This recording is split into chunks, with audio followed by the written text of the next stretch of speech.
আমি ভাবিনি তোমার ফোনটা খোলা থাকবে। হ্যাঁ, ওই ইসির খোঁজ নেওয়ার জন্য খুলেছি মাত্র। কিছু বলবে? হয়েছে কি মইন, আর ইউ শিওর তুমি ব্রিফিং করবে? কেন নয় ইহান? মইন, লিয়াকত চৌধুরী এমনিতে তোমাকে খোঁজায়। কামন ইহান, তুমি এটা বলছো কারণ এটা রিস্কি, কারণ আমি তোমার বোন জামাই, নয়তো ঠিক তুমিই বলতে আমাকে এটা করার জন্য। ইহান চুপ করে থাকে। মুইন হেসে বলে, আমি বুঝে নেব।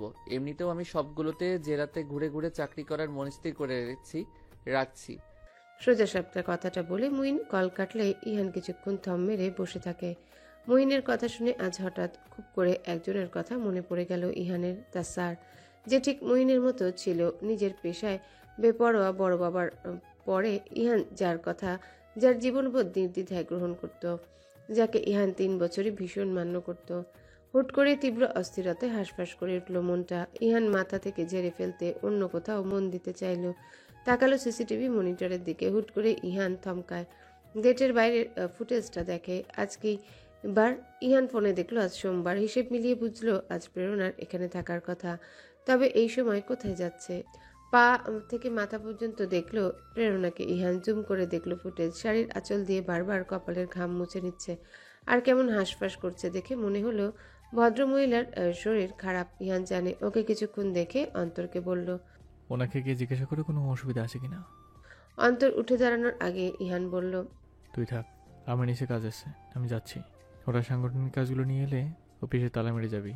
ইহান গাড়ির চাবি নিয়ে চলে গেলে অফিসের ছেলেগুলো ছুটে এসে সিসিটিভি মনিটরের সামনে বসে পড়ে গোল হয়ে। একজন আরেকজনকে খুঁচিয়ে বলে, এ ভাই, আর বাচ্চুরাপা কেস কি? আমার না আগে থেকে সন্দেহ হয়েছে কিছু চলেই। ভাই, আই জাস্ট কান্ট বিলিভ ভাইয়ের এই মহিলাকে পছন্দ। অসুবিধা কি? সুন্দর তো মহিলা। সুন্দর তবে ভয়ঙ্কর। ভাইয়ের রুচি ভয়ঙ্কর, অতি ভয়ঙ্কর। ওরা কেউ কেউ হাসছে, কেউ কৌতূহলী হয়ে মনিটর দিকে তাকিয়ে আছে, দেখছে ভাইয়ের কাণ্ড। ইহান গিয়ে গেটের বাইরে পা রাখতে প্রেরণা ক্লান্ত মুখটা ঘুরিয়ে ওকে দেখলো, পরপর সালাম দিল। ইহান গম্ভীর কণ্ঠে সালামের জবাব দিয়ে বলল, আপনার স্কুটি কোথায়? আনিনি আজ। ইহান দেখলো কণ্ঠস্বরও ভীষণ দুর্বল প্রেরণার। আশেপাশে তাকে ইহান বলল, আজকে আর পাবেন না হয়তো, আজকে শহরে মোটামুটি ঝামেলা চলছে, জানেন না? প্রেরণা কেমন রুগ্ন কণ্ঠে বলল, ও তাই নাকি? আসলে খেয়াল নেই, প্রীতমকে কল করছি। ইহান ওর হাতের মোবাইল থেকে দৃষ্টি সরিয়ে বরফ শীতল কণ্ঠে বলল, ওকে কল করতে হবে না, আমি ওদিকে যাচ্ছি, আপনি আসুন, আপনাকে ড্রপ করে দেব। খুব বেশি ভাবলো না প্রেরণা। তার মনে হচ্ছিল সে ভিড়মি খেয়ে পড়ে যাবে। ইহান গাড়ির দরজা খুলে দিতে প্রেরণার শাড়ির আঁচল সামলে গুটি গুটি পায়ে এগিয়ে গিয়ে পেছনের সিটে মাঝ বরাবর বসলো। ইহান গাড়ি স্টার্ট দেওয়ার আগে ফ্রন্ট মিররে এক পলক দেখলো মহিলাকে। জানালা দিয়ে তাকিয়ে আছে বাইরে উদাস চোখে, যা চোখ দুটোতে ডুবে যাওয়া যায় ওই চোখে উদাস দৃষ্টি। খানিক বাদে আশেপাশে তাকিয়ে প্রেরণা বলল, আজ কি হয়েছে শহরে? নাবিব চৌধুরী অ্যারেস্ট হয়েছে। দাওয়া সাইডে মেয়ে ডেড বডি পাওয়া গেছে গত রাতে। প্রাথমিক তদন্তে ওর নাম উঠে এসেছে। ওর দলীয় ছেলেরা ঝামেলা করেছে শহরে। প্রেরণা সিটে গায়ে এলিয়ে দিয়ে আঁচল দিয়ে মুখটা ঢেকে রাখে। ইহান দেখলো অনেকটা সংকোচ কাটিয়ে বলল, সুগার ফল করেছে? না, আপনি প্লিজ শুদ্ধ স্কুল হয়ে যান, ওকে পিক করতে হবে। গাড়ি একটানে শুদ্ধর স্কুলের অপোজিটে দাঁড় করে ইহান প্রেরণা দেখে ঘুরে দেখলো প্রেরণা নামছে। সে বলল, আপনি বসুন, আমি নিয়ে আসছি।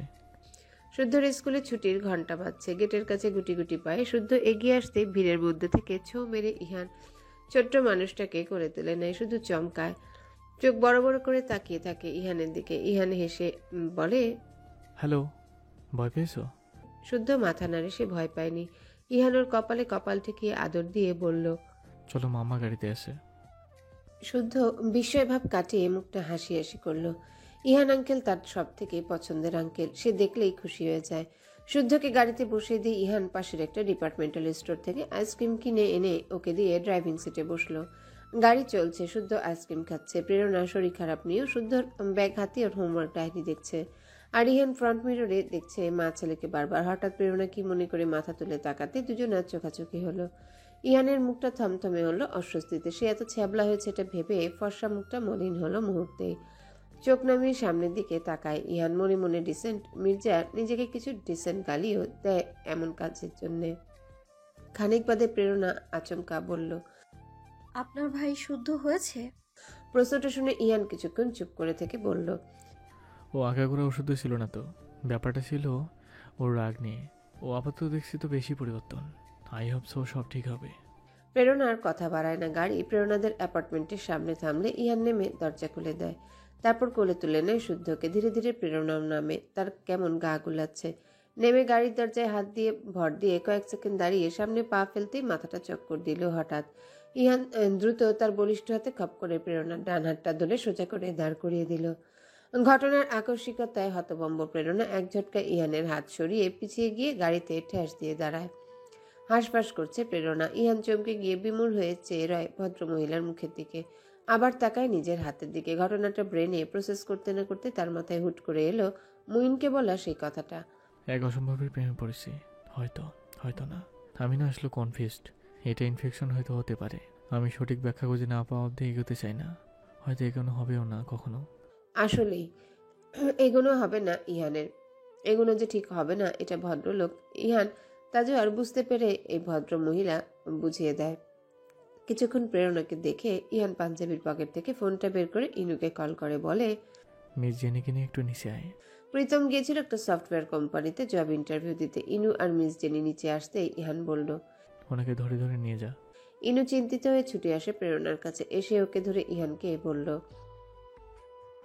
প্রেরণা রুগ্ন দৃষ্টিতে ইহানকে এক পলক দেখে অস্ফুটে বলল, প্লিজ চা খেয়ে যান। গম্ভীর চেহারায় আরেকবার আন্তরিক এসে ইহান বলল, আরেকদিন। এক গাদা কাগজপত্র হাতে সকাল থেকে বসে আছে ইরফান। এগুলো মির্জা এন্টারপ্রাইজের সিমেন্টের ব্যবসার হিসেবপত্র। বহুকাল আগে মির্জা এন্টারপ্রাইজের ব্যবসা ছিল দুটো, আটা মিল এবং স্পাইস। বর্তমানে রড সিমেন্ট এবং ফেব্রিক্স। ভিন্ন ভিন্ন স্থানে 4টি কারখানা, মোট হেড অফিস একটি, যেখানে ইয়াসার মির্জা এবং ইলহাম মির্জা বসেন। পলিটিক্স থেকে বেরিয়ে ইয়াসার মির্জা বহু পরিশ্রম দিয়ে এত দূর এনেছেন ব্যবসাকে। কাগজগুলোর দিকে ফ্যাল করে তাকিয়ে আছে ইরফান। অর্ধেক হিসেব দেখেছে, বাকিটা দেখতে ইচ্ছা করছে না। বন্ধুরা গ্রুপে অবিরত মেসেজ করছে দেখা করার জন্য। সবাইকে থামিয়ে রেখে নিজেও থেমে আছে ঘরে। বাইরে বৃষ্টি শুরু হয়েছে 11টা নাগাদ। আলো ঘরে ঢুকে ছেলের হাতে কাগজগুলো দেখে বিরক্ত হয়ে বলল, এগুলো এখন রাখ, আবার বিকেলে দেখিস। ইরফান নড়ে চড়ে বসলো। আলোকে বলল, কই গিয়েছিলে মাম্মার তুমি সকাল সকাল? ওই তো তোদের তালুকদার আঙ্কেলের বাসায়, ওনার ছোট ভাগ্নি হোস্টেল থেকে ফিরেছে, ওকে এক ঝলক দেখে এলাম। তোর তালুকদার আঙ্কেলই সকালে সে ধরে নিয়ে গেল। মেয়ে দেখছো দাদানের জন্য? দাদা জানে? জানে, শুধু ঢং করে। মুইন কথা বলেছিল, মুইনকেও থামিয়ে রেখেছে। ব্যাপারটা এখন সহ্যসীমার বাইরে চলে যাচ্ছে না বল? ইরফান হাতের কাগজগুলো রেখে সামান্য হাসলো, বলল, দাদানের কোনো পছন্দ আছে কিনা জানতে চেয়েছো কখনো? তা তো সবসময়ই চাই, বলে না কিছু। জানিস, একদিন আমাকে বলেছিল একটা মেয়ের অল্প স্বল্প ভালো লেগেছে। মেয়েটার চোখ সুন্দর, নীল সমুদ্রের মতন। আবার বলে ও ঠিক বুঝতে পারে না এটা ভালো লাগা নাকি অন্য কিছু।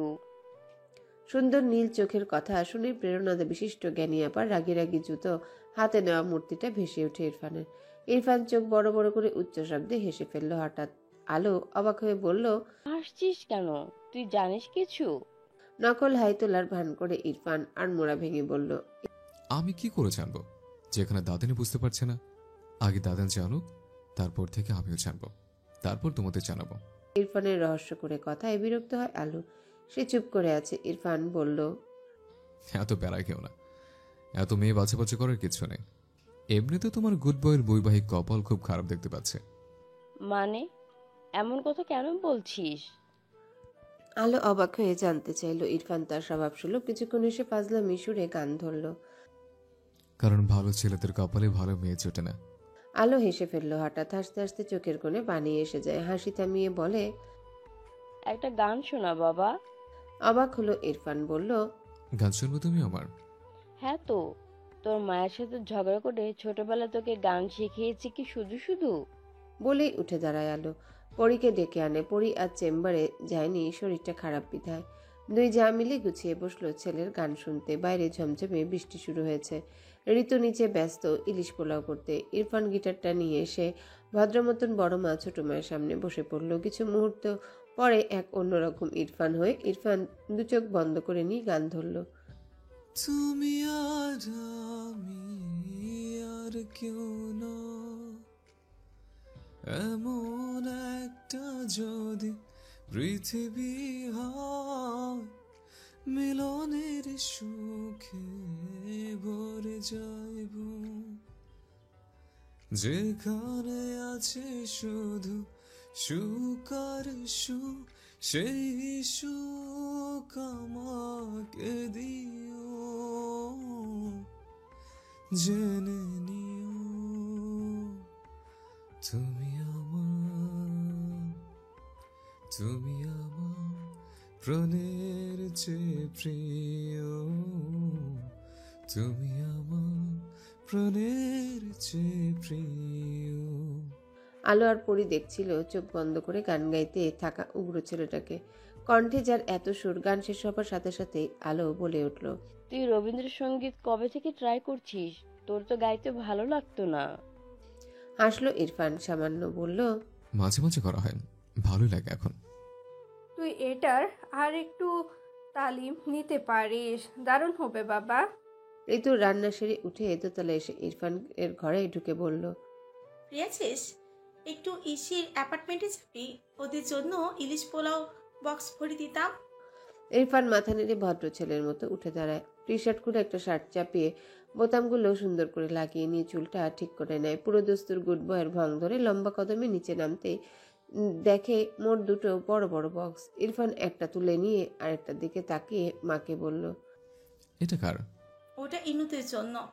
তোর ওটা দিয়ে কোনো কাজ নেই, তুই ইসিটা দিয়ে আয়, ওটা ইহান দিয়ে আসবে, ও আসছে। মায়ের মুখের দিকে কিছু মুহূর্ত তাকিয়ে থেকে ইরফান চুপচাপ চলে যায়। পেছন থেকে ঋতু গম্ভীর গলায় বলে, বাড়ির গাড়ি নিয়ে যা, বাইক নিবি না? থানা দালানের সামনে 1 ইঞ্চি জায়গা ফাঁকা নেই আজ। লাবিব চৌধুরীকে অ্যারেস্ট করায় তার ছেলেরা খেপেছে। উপর মহল এদের প্রতিহত করতে কোনো ব্যবস্থা নেয়নি। মুইন নিজের ক্ষমতা জাহির করে যতটুকু পেরেছেন বাদ দিয়ে রেখেছে। পুলিশ সুপারের কার্যালয়ের সামনে কড়া নিরাপত্তার ব্যবস্থা করা হয়েছে। অন্য পাশে থানাও সুরক্ষিত। লাবিব চৌধুরীকে রাখা হয়েছে থানার পুরনো দালানের 4 নম্বর সেলে বসিয়ে। মুইন নিজের কার্যালয়ে বসে এইমাত্র ওসির সাথে কথা বলে ফোন কাটতে একজন কনস্টেবল ঠান্ডা পানি এনে দিল। মুখে কিছু বলল না স্যারকে। আজ স্যারের মেজাজ একদমই ঠিক নেই, একদম না। অযথা ধমক খাওয়ার ইচ্ছে নেই। মুইন পানিটা খেলো। বাইরে তখনও শোরগোলের আওয়াজ। ছেলেগুলোর উগ্রতা দেখে মুইনের শরীরে উষ্ণ রক্ত টকবক করে ফুটছে। লাইসেন্সপ্রাপ্ত আগ্নেয়াস্ত্রটাকে আজ খুব কাজে লাগাতে ইচ্ছে করছে। থম মেরে কিছুক্ষণ বসে থাকার পরে হুট করে তার অফিসিয়াল ফোনটা বেজে ওঠে। রিসিভ করতে ওপাশ থেকে লিয়াকত চৌধুরী সালাম না দিয়ে খেকিয়ে ওঠে এক প্রকার। এই শোনো অফিসার, বারবার আমার ফোন কেটে কিন্তু শনি ডাকছো তুমি নিচে। তুমি ওসিকে বলো এক্ষুনি আমার ছেলেকে ছাড়তে, এক্ষুনি। সাউন্ড যেন না হয়, নয়তো তোমাদের দুজনকে আমি এক হাত দেখে নিব। মুইন কল কাটলো না। লিয়াকত চৌধুরী বলতে থাকে, তোমাকে বলা হয়েছে তো যে আমার ইচ্ছাও এটাই, শুধু সাংবাদিকের সামনে গিয়ে বলে দিবা উপযুক্ত প্রমাণ পাওয়া যায়নি লাবিবের বিরুদ্ধে। এই এত সততা দেখায়ও না। তোমার লোভ আছে কি নাই এটা জানি। ইয়াসিন মির্জাকে তেল দিয়ে তার মেয়েকে বিয়ে করছো, কেন করছো জানি না? বলো দামরা, লাভ লোকসান তো ভালোই বোঝো। বলো বলো, অ্যামাউন্ট কত? দুম করে এবার কলটা কাটলো মুইন। কনস্টেবল এসে বলল, স্যার, প্রেস থেকে সাংবাদিক এসেছে। অন্যদিকে তার পার্সোনাল নাম্বারটাতে আইজিপি স্যার ফোন করছে। মুইন কলটা রিসিভ করলো না। উঠে দাঁড়িয়ে সোজা হেঁটে চলে গেল কার্যালয়ের প্রেস কনফারেন্স রুমে। একটুও ভাবলো না মুইন, একটুও ভরকালো না। গলায় স্বাভাবিকতা বজায় রেখে সাংবাদিকদের সাথে কথা বলে তাদের নিশ্চিত করেছে লাবিব চৌধুরীর বিরুদ্ধে তদন্ত চলছে। কেবিনে ফিরেই দেখলো আইজিপি স্যার লাগাতার ফোন করছে। এইবার মুইন কলটা রিসিভ করতে আইজিপি স্যার চেঁচিয়ে উঠল, এই বোকার হদ, তুমি ব্রিফিং কেন করছো? Are you out of your mind? Sir, behave yourself, আমরা অফিসিয়াল কথা বলছি। ঠান্ডা গলায় জবাবটা দিল মুইন। আইজিপি সানাউল হক মেজাজটা খানিকটা কমিয়ে বলল, Muin, I am sorry, but next day আমি তোমাকে কোনো হেল্প করতে পারবো না। ড্রাইভারকে সুপার শপের সামনে গাড়িটা দাঁড় করাতে বলে ইরফান নামলো। গাড়িতে ইলিশ পোলাওয়ের বক্স। নেমে একটা সিগারেট ধরে ইরফান ঢুকলো শপে। দেদারসে ধোয়া ছাড়িয়ে উস্কো খুস্কো চুলগুলো হাত দিয়ে ঠিক করে সামনে এগোয়, ডানে বামে না তাকিয়ে। ইসির বাসায় যাবে বলে কিছু কিনতে এসেছে এখানে, ফল মিষ্টি টাইপের কিছু। ইরফান যখন হাঁটে তখন ডানে বায়ে দেখার সময় থাকে না। চকিতে একটা মেয়ের সাথে ধাক্কা লাগলো। ইরফান না তাকিয়ে সরি বলে এগিয়ে যায় সামনে। তার দৃষ্টি আশেপাশে খুঁজছে ইসির জন্য কি নেওয়া যায়। কিছু সময় খোঁজাখুঁজি করে কিছু মিষ্টি আর সফট ড্রিঙ্কস নিতে পিছন থেকে একটা মেয়ে বলল, এক্সকিউজ মি। ইরফান ঘুরে তাকায়। মেয়েটাকে সে চেনে না, তাকিয়ে আছে জিজ্ঞাসু দৃষ্টিতে। মেয়েটা কেমন লজ্জা লজ্জা ভাব করে বলল, can I have your number? Irfan সিগারেটটা ঠোঁট থেকে সরিয়ে বলল, কেন, কোন আনন্দে? মেয়েটার সাথে কিছুক্ষণ আগে ইরফানের ধাক্কা লেগেছিল। মেয়েটা বলল, আনন্দ নয়, আপনার প্রোফাইলটা জানতে শুধু। আগে হলে ইরফান 2-4টে গালি অবশ্যই দিত মেয়েটাকে। ইদানিং গালি খরচ করে না ইরফান। এই ধরনের মেয়ে গালাগালির ঊর্ধ্বে। ইরফান শান্ত ভঙ্গিতে বলল, আমার বউ আছে। একটা মুহূর্ত না দাঁড়িয়ে সোজা হেঁটে ওখান থেকে কিছুটা দূরে গিয়ে অদ্ভুত ভঙ্গিতে হাসে ইরফান। সিগারেটটা আবারও 2 ঠোঁটের মাঝখানে চেপে ধরে বলে, শালা আমার মতো কালামানিকের কাছে নাম্বার চায়, এর রুচিও জঘন্য। ফিশ মার্কেট এরিয়ায় ঢুকে ইরফান কি মনে করে একটা বড় আয়ন মাছ কিনলো। 8 কেজির মাছটা বড় দেখে ইরফান কিনলো। তার মনে পড়ে ছোটবেলায় বড় বাবা আর সে একসাথে মাছ বাজারে ঢুকে এমন বিশাল সাইজের মাছ কিনে ফুপির বাড়িতে যেত। ফুপি বড় মাছ ভীষণ পছন্দ করত। তার অবচেতন মন ভাবলেও ভাইরা হয়তো বোনের বাড়িতে এমন বড় মাছ নিয়ে যায়, এটাই হয়তো ভাইদের কর্তব্য। তাই মাছটা নিয়ে নিল। এই মাছ দেখে ইনশিরা কেমন রিয়াক্ট করবে সেটা ভেবে পৈশাচিক হাসি হাসলো ইরফান। নিশ্চয়ই অকর্মার ঢেকিটা নিজের চুল ছিঁড়বে। ভাই বোনগুলোকে জ্বালিয়ে এত আনন্দ কেন পায় সে নিজেও জানে না। তবে হঠাৎ মনটা উদাস লাগলো ইরফানের। ইনুর জন্য এত বড় একটা মাছ নিতে পারলো না সেটা ভেবে। হলো তাই। ইনশিরা মাছ দেখে ভীষণ রাগারাগি করলো। দুপুরবেলা চেঁচিয়ে বলল, আহম্মক, তুই এনেছিস, এটা কাটিয়ে আনলি না কেন প্রসেসিং করে? কাটিয়ে আনবো কেন? কাটিয়ে আনলে কিভাবে বুঝতে এটা কত বড় মাছ ছিল?